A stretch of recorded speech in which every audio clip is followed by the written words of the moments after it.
每天凌晨4點多，周海英家的肉鋪就會開門，等待當天剛屠宰的新鮮豬肉。這段時間我老公那個身體不好，就是叫他們做菜嘛。2008年，在珠三角打工的周海英因公婆年邁多病辭工回家。4年後，夫妻倆買下鎮上臨街的房子，開啟了豬肉檔。最近丈夫剛做完手術，周海英心疼老公，所有的活計都自己一個人扛。眼瞼堵塞，切眼瞼，現在是休養，早上就會早一點起來，然後多休息一下。周海英沒忙多久，丈夫劉蘭兵怕妻子累着，還是早起過來幫忙。沒辦法，現在生病以後，什麼都壓在我老婆一個人身上啊。天還沒亮，肉鋪就迎來了今天的第一位熟人。所以我唔攞個85啊，86啊，他們86都還要幹呢。賣點錢，賣少點。3塊，要問就要3塊。改啊，3塊啊。原來阿婆不是客，是送自家的菜過來，讓周海英幫忙銷售。按看吧，6塊錢。這是他自己種的，沒地方擺，我們就是在幫他賣嘛。有時候多都是10多個人拿來這裡，沒賣完就他自己拿回去哦，我又沒有收他費用。周海英幫山裡老人賣菜多年，在他眼裡，大家好才是真的好。看這樣老人家在那裡賣菜，要站幾個小時，反正我這裡也可以放，就是幫他賣啊，我是順手的。南方的冬天有別致的冷，冬至前後朔風一刮，天乾地燥，這樣的天氣正是做臘味的黃金時節。周海英的家藏在群山包圍的南氣鎮，她和丈夫趕着請好，一頭扎進臘味的制作裡。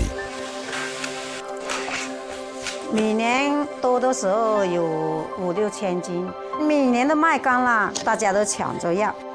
周海英做的臘味裡面就有稀罕物臘豬肝，不是做很多，我們一般都是做4、50斤吧。山裡的鄉親互幫互助是常態，在沒賣豬肉前，周海英壓根兒不會做臘豬肝。附近的那個老前輩啊，他們都做過的，就教我嘛。這身條上呢，曬得快一點，吸收讓它入味一點啊。豬膽才是梅州臘豬肝獨特風味的秘密。豬膽呢是一種中藥，2副豬肝放一半呢。從明朝延續至今，制作流程從未改變。豬肝拌膽汁是關鍵工序，放在這裡醃製2天。蒸煮之後，豬膽肝的口感變得柔韌，濃濃的辣香味直鑽鼻腔。切片裝盤，無需多餘調味，就是一道特立獨行的硬菜。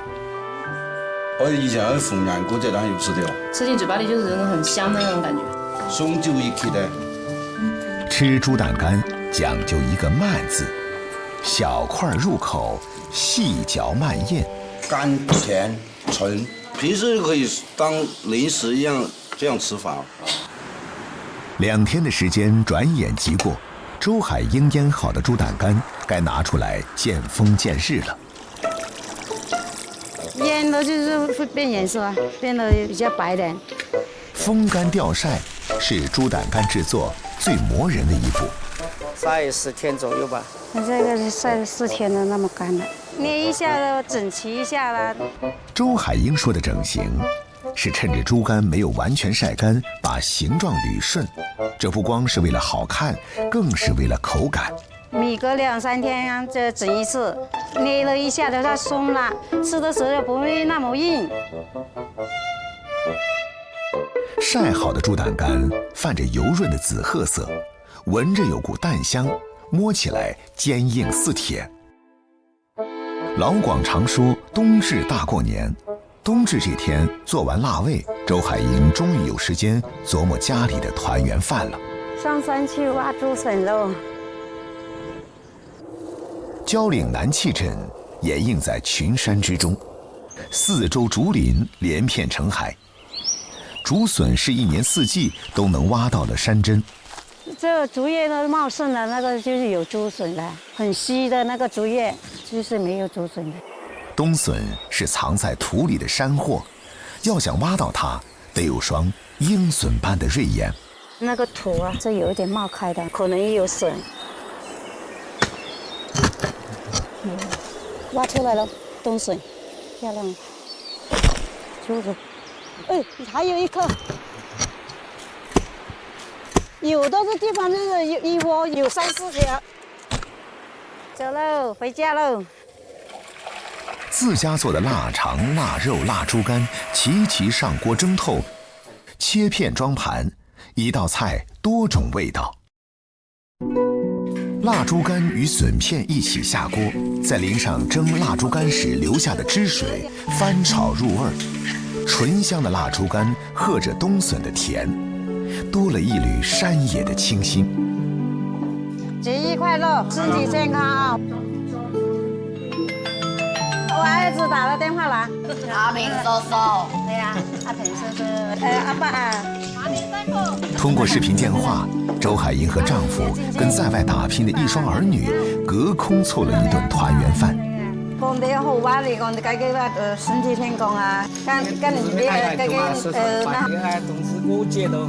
人家結婚喺上班喺嗰度上班。電話裡的嘮叨，一句句全是藏不住的牽掛。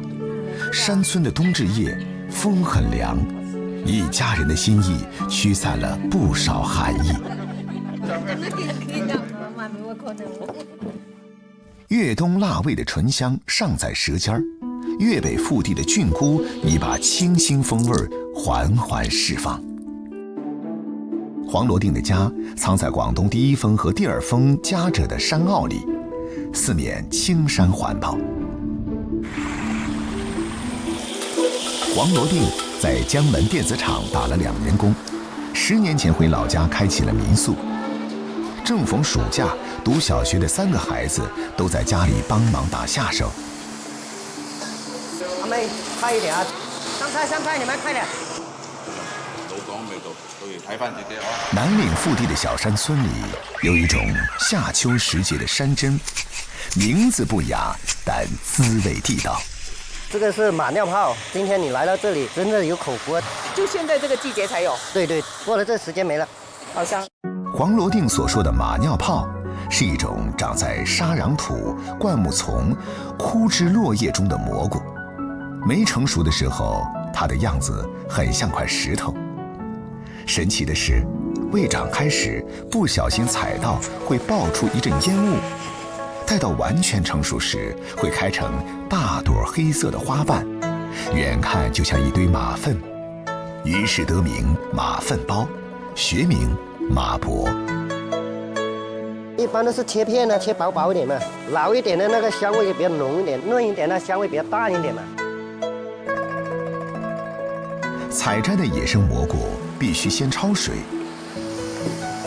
花肉下鍋出油，再放辣椒，等嗆人的辣味彌散出來，倒入馬脖和調料，翻炒至熟。好鮮味，咬落去有啲粉味。嗱，呢個係爽啲。有冇找出來的？黃羅定是當地的一名護林員，今天巡護完固定路線後，就帶着12歲的大女兒，開始了尋菇之旅。你看這裡一片的馬尿泡，看到沒有？看到了。這個比較老一點，這種呢就比較嫩，這一種就比較好吃一點。靠山吃山，馬脖正當季，這份季節限定的山野鮮味兒，黃羅定可不會錯過。這太小了，不要了。馬脖挑剔，只長在山清水秀的山區半山區，從冒頭到包子成熟爆開，攏共只有4、5天的光景。過了會爆的，就老了，就像那種開花一樣，就是今天收穫還可以10來斤。馬脖好吃，處理起來卻要費些功夫。化的，變成那個粉的了，都壞完了。削掉老硬外皮，只留裡面嫩滑的心子。這個削了皮就是這樣的，像黑松露一樣，聞起來還挺香的。破開的馬脖鬆鬆軟軟，像棉絮，黑白相間的紋路竟和黑松露有幾分神似。老遠就能聞到蘑菇的清香。挑最嫩的馬脖切塊焯水，新鮮排骨略略翻炒，和馬脖一起燜煮。10多分鐘吧，切得太大塊了，怕它不熟嘛，所以要煮久一點。一鍋燜熟，肉香浸着菌鮮，菌鮮裹着肉甜，2種食材彼此襯托，滿是山野本真滋味。南嶺像一道天然屏障，擋住了北風的乾冷，促成了山地間溫潤潮濕的環境。1000米上下的海拔落差，厚厚的腐殖質層，孕育出數百種野生菌菇。雨後第2天，黄羅定領着孩子們鑽進了山林，去尋找另一種可遇不可求的蘑菇。你毛毛蟲注意一下就可以了。不怕毛毛虫，一脚不踩死。你一脚不踩死就不行了。是不是蘑菇？是。能不能吃的？不能。不能吃的这种就知道没有？有毒。在山门前长出了大笨蛋。这句顺口溜可不是玩笑。踩过的間隙，黄羅定總不忘教6歲的兒子認菇常識。這一片都是雜樹林，從這裡走上去，爬不上啊，爬不上，你要爬啊。姐姐找到沒有？爸爸，這有個像珊瑚一樣的。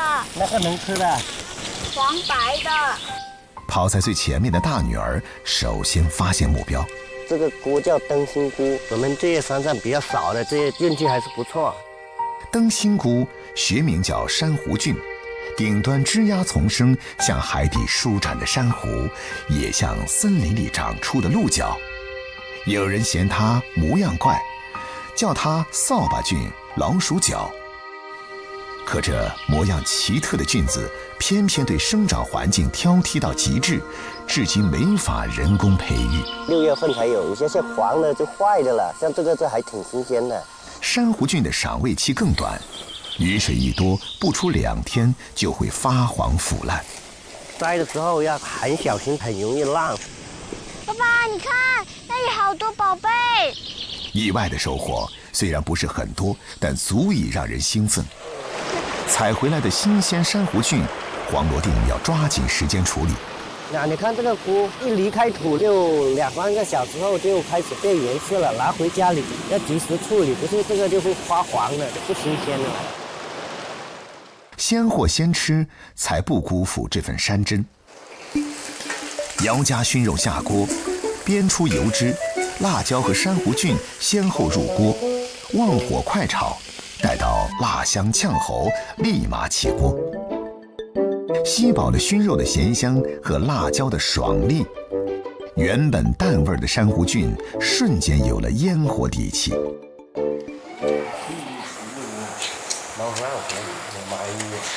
歡快的時光總是容易消逝，9月一到，孩子們又將返回鎮上求學。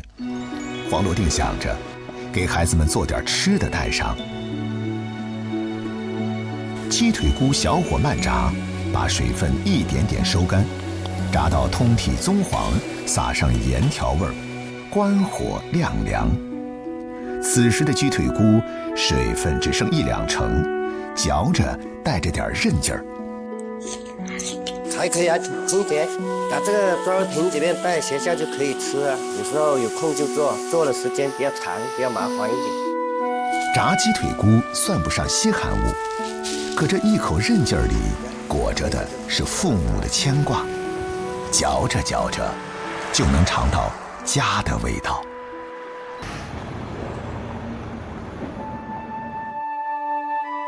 立秋後，達橋管塘村的李景昌照例撒下了黃瓜種子。我哋一般係種兩季，立春過後20日左右，我就種春瓜；立秋過後20日左右做秋瓜。呢春瓜種下大概40日可以收。草木灰咧，佢係疏鬆，有助於佢生長。本地瓜種一代一代自留種，有400-500年歷史嘅。我哋嗰啲瓜咧，佢種出嚟嗰啲味啊，特別順。達橋鎮種植黃瓜的歷史能追溯至清代，山間清泉灌溉着這片土地，搭配當地獨有的紅瓤丘陵地貌，使得達橋成為遠近聞名的黃瓜之鄉。在達橋，家家戶戶的前屋後院都會種點黃瓜，但像李錦昌這般一出手就是上百畝的並不多見。黃瓜從定植到採收不過40天，本是短平快的收成。可今年天氣反覆無常，李錦昌遇上了入行以來最棘手的波折。今年失收啊，颱風全部吹晒啦，吹冧咗佢就死晒啦。重新種過之後碰啱寒潮，因為黃瓜嘅生長溫度咧佢唔得低於10度嘅，結果早排個寒潮冷到7度咁啊，全部又凍死晒。成100畝，按照呢啲季嚟講咧，係大概係70萬斤。100畝對派1程到啦，10萬斤唔到。1個多月的生長期拖成一場持久戰，雖然無奈，李錦昌依舊每天雷打不動地到地裡巡上一圈，把長勢尚可的瓜細心地收下來。隻頭嗰度開始露黃就可以採摘噶啦，太熟嗰邊老嘅黃噶啦。靠老天賞飯嘅嘢，暫時係會有嘅。但係種植呢，都係蝕多過賺嘅。回鄉種瓜6年，幾經風雨，李錦昌在摸索中前行。達橋黃瓜在粵西廣受歡迎，但始終困在本地，難越周邊地界。2020年，在外打拼的李錦昌毅然返鄉，接手了村裡早已停工的黃瓜廠。一心要讓家鄉風味香飄全國。本地名聲頗大的達橋黃瓜，其實就是旱黃瓜，又稱化州黃金瓜。它身形勻稱，生吃爽脆，瓜囊極少，膳食纖維含量高於普通青瓜，是黃瓜乾的上選之菜。水要燒到起泡，唔使燒開，燒到全開個淋晒紫熟啦。洗淨的黃瓜曬之前，還要經歷一次熱水的浸泡。嗰個步驟就係叫殺青，啱摘翻嚟嗰啲瓜佢仲有好有生命力嘅，所以殺青就為了殺死佢裏面嗰啲細胞，破壞佢表皮嗰啲花青素，使佢後期曬呢佢加速佢色變。如果唔殺青咧，佢會繼續變老嘅。用個手按啊，按到有手印 OK 噶啦。殺青完成的黃瓜必須轉到室外晾曬，在太陽的作用下，瓜身逐漸變軟，顏色變淺。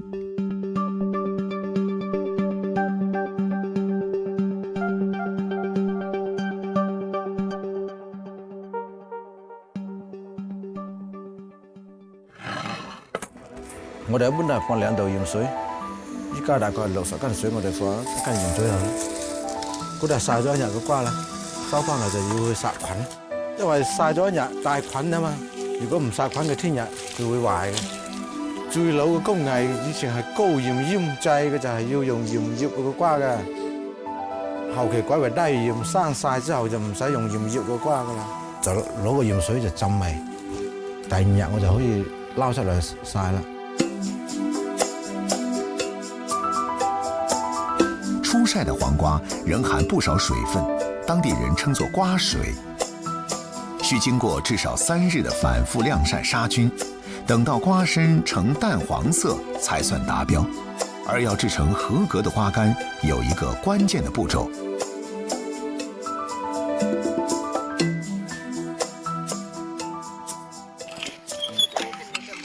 大概含水量就有20%左右，我哋要壓啦。曬咁多日咧，佢全部就埋一齊，再曬係好難乾噶啦，所以要張開。因為我哋嘅味道嘅精華咧，佢就係要快速脫水，先至保存得下來。碾壓的力度大有講究，達橋的孩子從小耳濡目染，人人都練得一手壓瓜的好本事。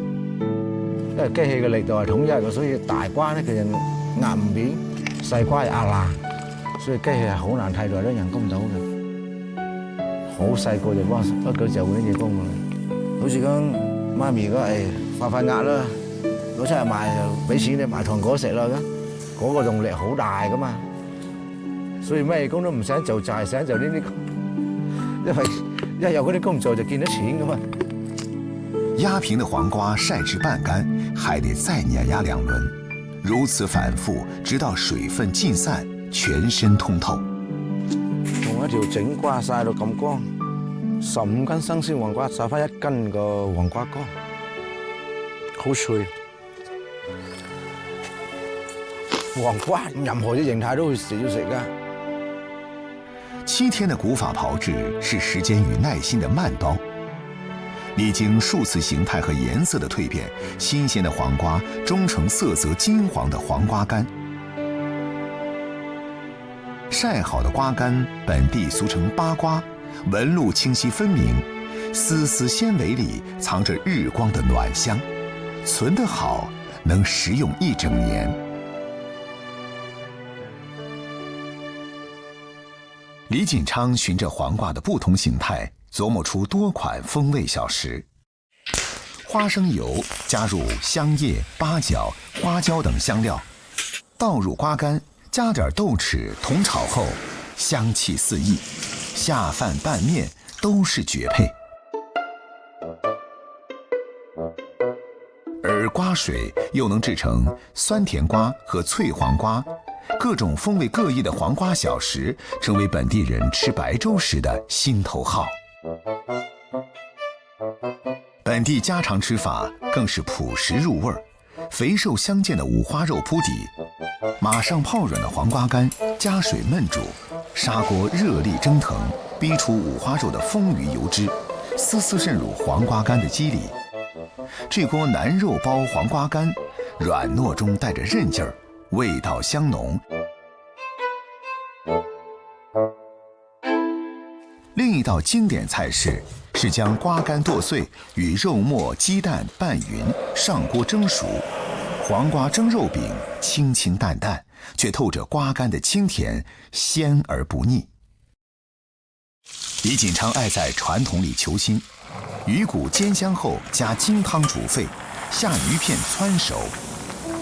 點睛之筆是用脆嫩的黃瓜替換酸菜，一碗金湯黃瓜魚，酸香柔和不嗆口，直叫味蕾沉醉。開飯啦喎，開飯啦喎！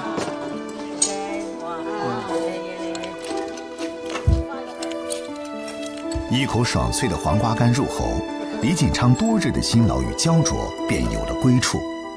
從田間種植到古法曬製，他始終堅守着祖輩傳下來的工序，不急不徐，文火慢養。正是這份耐心，讓達橋黃瓜乾的獨特風味跨越時光，越包越醇香。